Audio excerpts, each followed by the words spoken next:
Hi everyone, I'm back but with a different video from what I expected to come back with. It's going to be a Clan War League video rather than a base building video, which I thought I would come back with, but more on that maybe within the next week or so. I still have some things planned. But this Clan War League over here was actually in Champion 1, so Raik or Sir Crocodile invited me with some other players to try and get a good global rank. Now, unfortunately, as you can see, we did lose one war. There was, at the start of that war, a 0-star disconnect that we had. So it would have been like 43 stars after that. Maybe, assuming maybe if that disconnect, maybe it made their opponents a bit more comfortable, or our last attackers were a bit less motivated, we could have won that war with 44 stars. In that case, I think we would have had 278 stars in the Clan War League, which would have put us around top 5 global. So it's unfortunate that we fell short of that, but there were still a lot of great attacks in this Clan War League, which we're going to be looking at from a lot of great attackers as well. Now, before we get into some of the attacks over here, I'll discuss with you guys a little bit about some of the armies that are used these days, just so you can get a bit more background, and also so you can also learn more for your own attacks. So this obviously like a Champion 1 clan kind of tryhard, so we use pretty much the standard armies, but I'm just going to show you what kind of possibilities there are. So the armies that I recommend generally are the Root Riders with the Log Launcher, or the Queen and Angry Jelly, and I'll link those armies in the description as well. Those two armies are pretty safe and consistent, and Root Riders are also pretty strong. We'll also see some Fireball into Rocket Balloon attacks in this video. I didn't use it though, because I didn't decide to boost the Rocket Balloons as super troops, but it's a good army. It can be a bit more risky because of the Fireball, but still good. Super Yetis are also a really strong army, but are a bit base dependent. So a lot of YouTubers, or like, when people stream pro matches these days, they're like, oh, Super Yetis are broken, which they are against the right base, but against the wrong base, they're just not that strong. So they are a bit base dependent, unlike what some people might make it seem. And then the other strategies that are decent are the long Spirit Walk into Root Riders, or the long RC Walk into Dragons. Now, I don't recommend these strategies for the Clan War League, because long RC charges with 11 invis are kind of risky and you can mess up. And the Clan War League, you want the most safe and the safest possible strategies. So you should definitely stick with some of the safer Root Rider options. And it was actually a mistake I made in the first attack, where I went with a long RC charge and kind of messed up and ended up with a 95% 2-star. It was a really bad attack, but it taught me to just go with safer strategies. So that's the intro for now. We'll go into the attacks and we'll see now what we can learn from them. So the first attack I have is going to be here from Ninja, going to be a Fireball into Rocket Balloon attack. I didn't watch these attacks completely, I just kind of saw the starts, but let's see what he does. So he finds a Tesla farm pretty early on with the Rocket Balloons, tries to snipe it, plays the Warden with a Sneezy though, which is interesting, but you'll see more about that in a second. First of all, invis on the air defense, snipe the Expo. This is a super common trick that people do these days with Rocket Loons to get insane Flame Flinger value, and that kind of revitalized the strategy, especially in esports, and made it a lot stronger now, because you can actually get good Flame Flinger value. Almost not on any base, but on a lot of bases. Now, he has the Warden charging in with a Sneezy rather than the Angry Jelly. Okay, you'll go for an early Fireball because the Warden's stuck on this Hero Hall.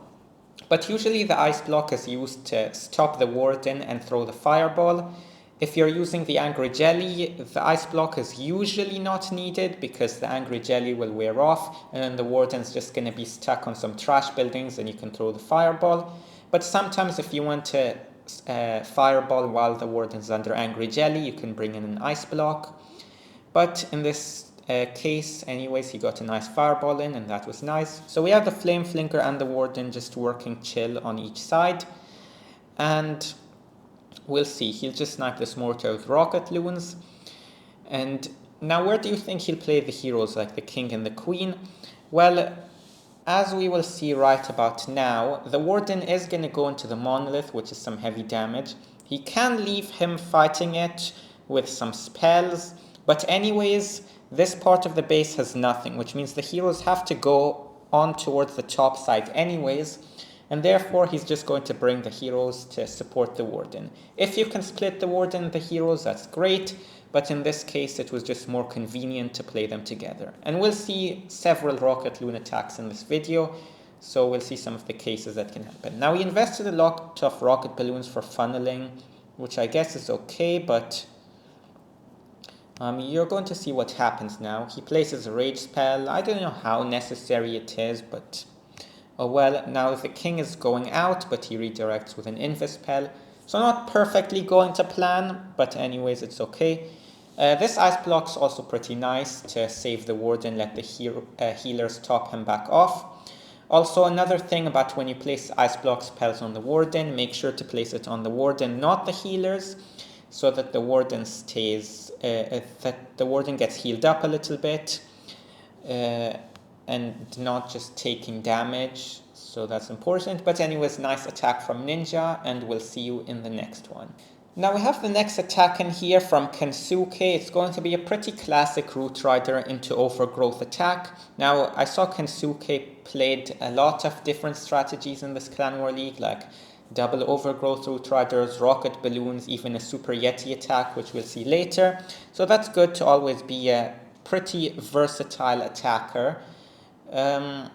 But what I was going to say about it, right, that actually in terms of playing a variety of attack strategies, also I don't know if it's kind of lucky that he got the Crusher Mortar or not, but anyways, it always helps, but he had a lot of overgrowth to deal with it. But the point I was going to make was that all of the kind of pro players or high-level players should be able to practice and play basically any strategy, which is kind of important at this highest level. Even if you don't want to play it, maybe in a tournament match you'd prefer a certain strategy. If you want to kind of play at the highest level, you need to practice all the different strategies and be familiar with them, at least be able to triple bases with any strategy. Just also so you can get a broader understanding of the meta and all that stuff. Now, nice overgrowth to thin out the damage a little bit. And also attacking with different strategies is also important as a base builder. Like for me, I need to be able to attack with all different kinds of strategies, because then how will I know how to build against them? And also test with those strategies, because you can't only rely on the team for tests, because first you have to test on your own bases and determine whether they're even good or not good enough to test with a team. So that's why you kind of need to know how to play all the strategies. Now, unfortunately, we didn't give much commentary to this attack, but he kind of gave the Root Riders good pathing through the overgrowth. It's super important to thin out the damage and make sure there's not too much damage on the Root Riders. Of course, this is normal mode, so this principle is not as important here. But he did a very nice job, and you can see the attack is completely overkill. And I guess we'll continue talking once the next attack comes, so just King ability, and the base is destroyed. And this next attack here is going to be another Fireball into Rocket Balloon attack from the captain himself, Sir Crocodile, also known as Raik. He played with TGG Ascend last year, got to the $50,000 Snapdragon Pro Series finals, so that was pretty nice with TGG Ascend, just like I said. Some of his teammates on the team are also there, but in this Clan War League. But first of all, we want to see the Fireball. I think he might have missed it or something, but I think wherever he hit the Fireball, it would have been enough to kind of take out the whole compartment. Also notice he invis the defenses to get an Expo. This was kind of an extreme example of really trying to snipe the Expo, but you can see now all of the players know about this trick, and they set up nice Flame Flinger value with their Rocket Loons and invis spells. Now the other point I was going to make is that in this Clan War League, of course, the attacks we're watching in this video are super nice and well executed. Yeah, even though they're pretty nice, a lot of the attacks also don't go to plan and sometimes aren't as perfect. But since the plans are really good, then even when things do go wrong, they still get a kind of close-ish triple. So it's important to get nice plans overall. So in case things do go wrong, you do manage to secure the triple. Now we have the Warden just working nicely with the Flame Flinger over here. So we'll just wait. Now here the Warden, I think he can go towards the Town Hall area, so he'll split the heroes somewhere else. Yeah, so that's nice. King and Queen together. Keep them with nice pathing. Now the King won't go in, right? Which is again a bit of a problem. I actually did not watch this attack before, so I have no idea how close it's going to be. But the initial setup looks nice, so let's see how he follows it up. Okay, King goes into the base. The Monolith hits him. He's going to be forced to use the ability. And the attack still looks really good because the Flame Flinger got insane value, so you can mess up with your heroes a bit. But now he still has the RC for the back end. We can actually speed it up because there's not too much to see.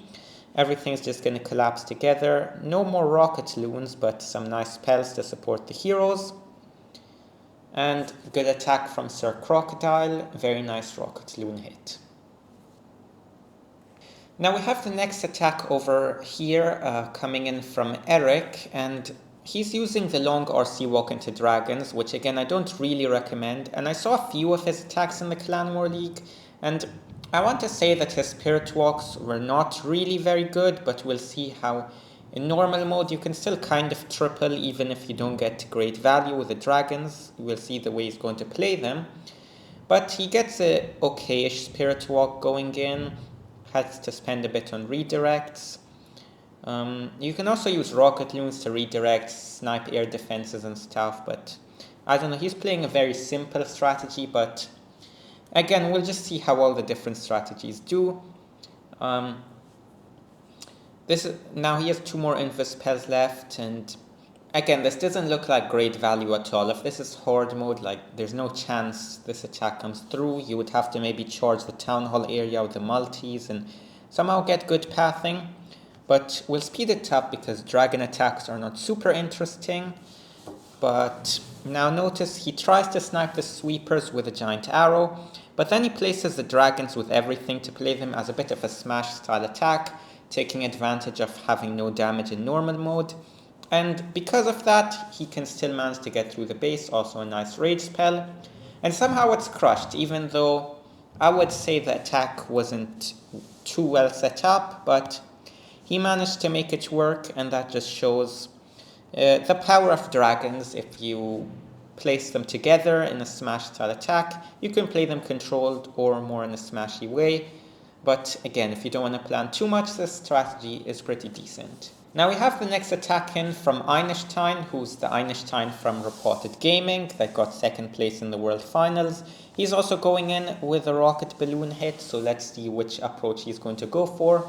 Well, actually, I think if you're doing it in the Clan War League, not Legends League, you're just going to look for bases that give you flinger value. So that's what we're going to be doing over here. And let's see what he does. So sets up a nice flinger, can get the 2 Rico cannons right over here. And then he's going to have a Warden charge moving in here. And then a fireball, since I already saw part of this attack. Or the whole thing actually, it's going to be going on the multi-inferno, as you'll be seeing, because it can kill the monolith as well. So you get the core, which is pretty important in rocket loon hits. It helps out a lot, and then you can have the heroes moving through nicely. Now notice he has no ice block on this because he has the angry jelly. The warden's just attacking random things.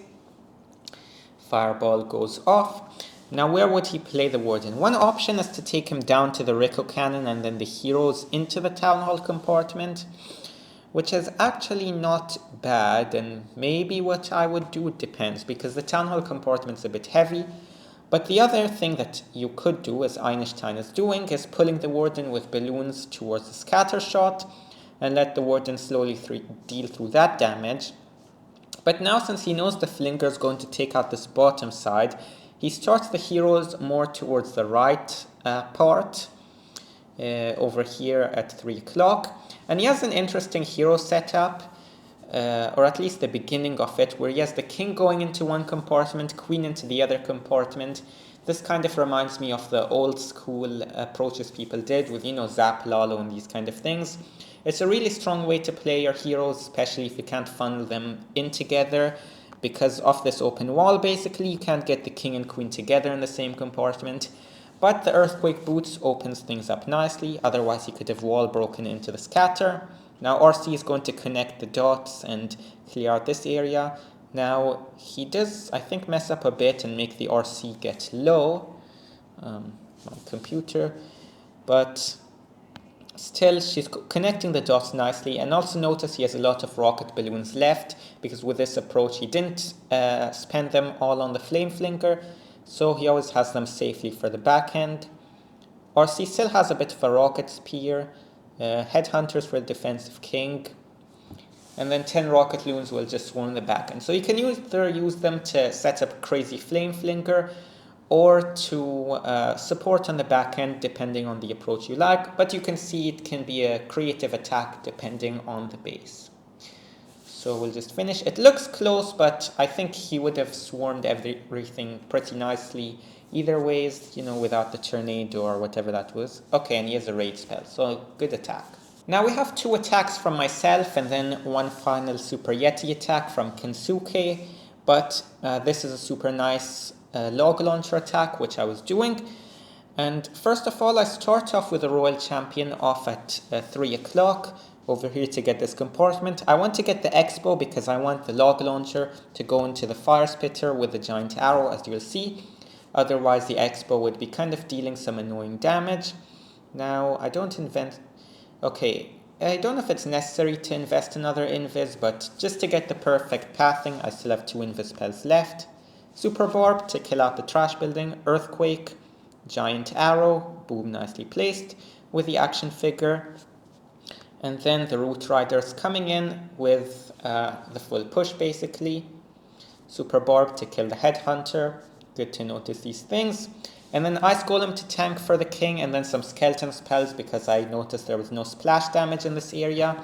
Again, you always kind of tailor the army a little bit depending on the base. Like, do I want more skeleton spells, earthquakes, freezes, invis? It really depends.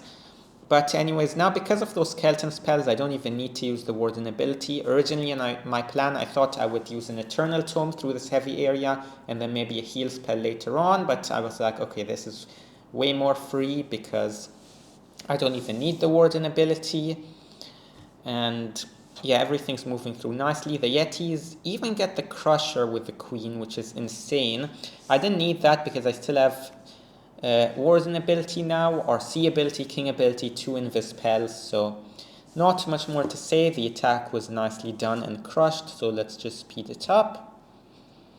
RC ability just to be as clinical as possible, finish the attack as strong as you can.